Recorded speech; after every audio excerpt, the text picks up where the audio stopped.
What do I do when my clients talk too much? Hi, I'm Louise Fouché from OTGrow, and welcome to our series on what should I do when my clients talk too much.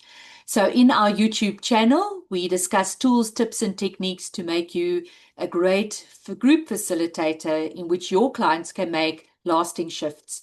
So, in this series, we've already spoken about taking the fluff away. We've spoken about having a look at what is actually behind the talking too much, that often it's offered as a symptom.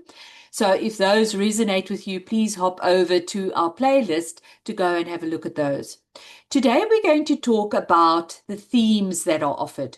So, sometimes a client might talk a lot and take whatever is in the moment and start talking or telling a story about the past. And so we know how important it is to bring it into the here and now. And we've spoken about this a couple of times, but I want to reiterate it again, especially when people talk a lot and you don't get the sense that this is hogging airtime for themselves, but they're trying to describe something and you can kind of see the link in what they are saying. So sometimes they tell a story about the past, and maybe it's a story about betrayal or a story about loss, or it's a story about something that happened to them in the past. And then it is to say, I hear you are talking about this. How can we bring it into the group? So maybe if it's a story about betrayal, you can ask, I wonder who else in the group's been betrayed. Or we can make it specific to the group. I wonder who is afraid that the group will betray them. Or are people fearful of betrayal in the group, or have they felt betrayed in the group? So there are a couple of questions you can ask relating to the group, but you take the theme that was offered in this long story the client offered and bringing it into the here and now to re-engage the group members around a theme. So I thought I'd give you a greater example. We were busy building social cohesion in our community in Worcester, and we were talking about how people envisaged Worcester. What type of person, if Worcester was a person, what type of person would it be?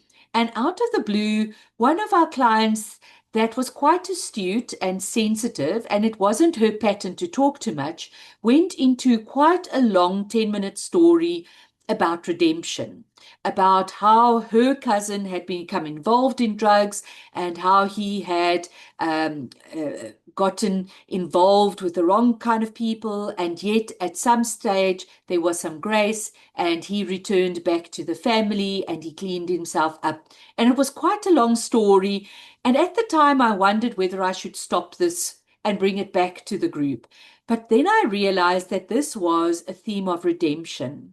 And they were talking about all the things happening in their town that they really were struggling to cope with.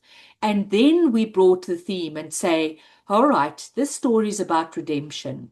And then it was so beautiful. Somebody in the group said, nobody is ever beyond redemption. And then with that theme, so the theme of redemption came, nobody is beyond redemption.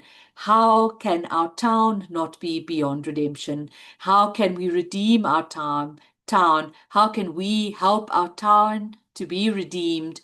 And that became such a fruitful and a deep and a sacred conversation that was held. And so I kind of open up your ears to hear what is the theme being offered, and is there a link to the discussion that was prior?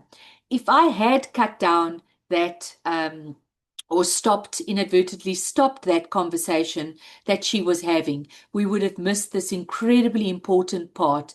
And this is also where the wisdom of the group comes in, where we're leaning into the wisdom of the group in the stories that is offered during a group discussion.